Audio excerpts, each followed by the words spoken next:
Verset 1 à 9 Expiation pour un meurtre dont l'auteur est inconnu. Verset 2. Ancien et juge. Pour la distinction entre ces deux offices, voir Deutéronome 17.13, note. Verset 3. La ville la plus rapprochée, c'est elle qui est naturellement appelée à prendre sur elle la responsabilité qui incombe en cette circonstance au pays tout entier. Une génisse qui n'aura pas porté le joug. Voir Nombre 19.2, note. Verset 4. Vers un ruisseau permanent, parce que l'eau est indispensable dans la cérémonie suivante, soit pour l'ablution des mains, soit pour emporter le sang. Dans un lieu non labouré, ni ensemencé, un endroit de nature sauvage, propre à servir de théâtre à une si lugubre cérémonie. Ils lui briseront, trancheront, la nuque. Ce n'est pas ici un sacrifice. Il ne s'agit point de pardon à obtenir pour le coupable, cette mort est l'équivalent du supplice qu'aurait dû subir le meurtrier. En aucun cas il n'aurait pu y avoir de sacrifice offert pour l'expiation d'un meurtre volontaire. C'est pourquoi le sang n'est pas non plus présenté à Dieu sur un autel, il est répandu dans le torrent qui l'emporte, et ce sont les anciens, comme organes de la justice humaine, qui accomplissent la cérémonie et non les sacrificateurs. La même expression de briser la nuque est employée Exode 13.13 et Exode 34.20, pour désigner la manière dont doit être tué le premier-né de l'âne, lequel ne peut être offert en sacrifice, vu l'impureté de cet animal.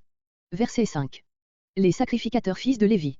Ils sont là uniquement pour constater de la part de Dieu l'innocence des habitants de la ville et l'accomplissement de la cérémonie expiatoire, puis, pour appeler de nouveau sur la contrée la bénédiction divine. Verset 6. Laveront leurs mains. Le sens de ce symbole est indiqué dans le verset suivant, ils ne sont coupables ni d'avoir commis le meurtre, ni d'avoir laissé échapper le meurtrier. Verset 8.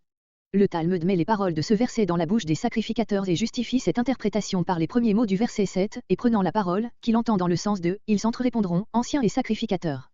La propitiation sera faite, la seule possible à défaut de l'expiation légitime et complète, qui serait la mort du meurtrier. Verset 10. Verset 10 à 14 Traitement de la femme prisonnière. Le respect de la personne humaine, qui inspire tout cet ensemble de lois, commande aussi des managements à l'égard des prisonnières de guerre. Verset 12. Dans ta maison, où elle sera à l'abri de toute violence. Se rasera la tête.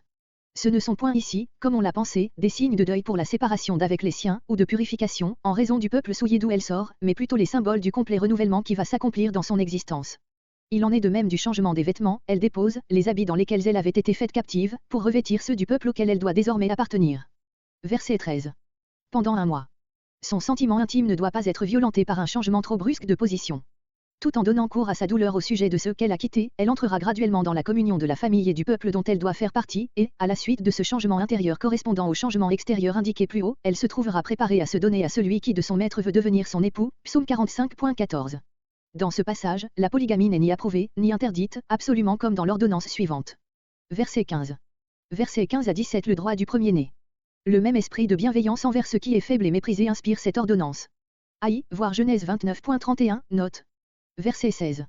Élevé au rang de premier-né, en lui donnant une portion double. Voir Genèse 25.31, note. Par exemple, si un homme avait 5 fils, son bien était partagé en 6 parts et il en revenait 2 à l'aîné comme chef et protecteur naturel des autres membres de la famille. Le législateur suppose ici une coutume ancienne, qu'il sauvegarde en face des velléités arbitraires d'un père partial. Verset 18. Verset 18 à 21 Punition du fils rebelle. Ici encore l'autorité paternelle est réduite à de sages limites, bien qu'elle soit en même temps confirmée. Le père de famille n'est pas autorisé à disposer de son chef, dans un moment de colère, de la vie de son enfant, ainsi que c'était le cas chez d'autres peuples. Quand l'avertissement, puis le châtiment, corporel, ont été inutiles, une accusation publique a lieu et c'est ensuite de cette accusation des deux parents que justice est faite, non par le père, mais par tous les hommes de la ville. Verset 19. À la porte, où se tenait le tribunal, Genèse 19.1, note. Verset 22. Cadavre des criminels. L'idée de l'exécution capitale est le seul lien qui unisse ce passage au précédent. Et que tu l'auras pendu. La pendaison suit l'exécution et n'est pas le supplice lui-même, mais une aggravation de peine, un opprobre infligé au cadavre du malfaiteur pour certains crimes extraordinaires, blasphème, idolâtrie, d'après les rabbins. Au lieu d'être immédiatement enseveli, le corps du criminel était mis en évidence et suspendu à un arbre ou à un poteau, comme un objet d'horreur pour les hommes et un monument du déplaisir divin. Verset 23. Ne passera pas la nuit. Contrairement à ce qui a lieu chez beaucoup d'autres peuples, l'inhumation du cadavre ne devra pas être indéfiniment différée. Une fois le but de l'exposition publique atteint, au coucher du soleil qui a éclairé ce spectacle ignominieux, Nombre 25.4, à la tombée de la nuit qui sépare ce jour de deuil public du jour suivant, le corps sera enseveli, Josué 8.29, Josué 10.26. Car un pendu est malédiction de Dieu. Un homme mort n'est ainsi exposé en spectacle public que parce qu'un crime extraordinaire a fait de lui l'objet de la malédiction divine, qui est comme incarnée en lui. En le regardant on la contemple réalisée. Saint Paul nous enseigne, Galates 3.13, que tout cela s'est accompli en la personne de Christ, avec quelques différences toutefois. Ainsi Jésus n'a pas été exposé après sa mort, mais dans sa mort même. La crucifixion a été tout à la fois le supplice et l'exposition du supplicié, elle a fait ressortir, plus manifestement encore que la peine juive, le courroux divin s'épuisant lentement sur le malfaiteur. Ainsi encore, différence plus essentielle, Jésus, bien que pendu au bois, n'a point été un maudit de Dieu.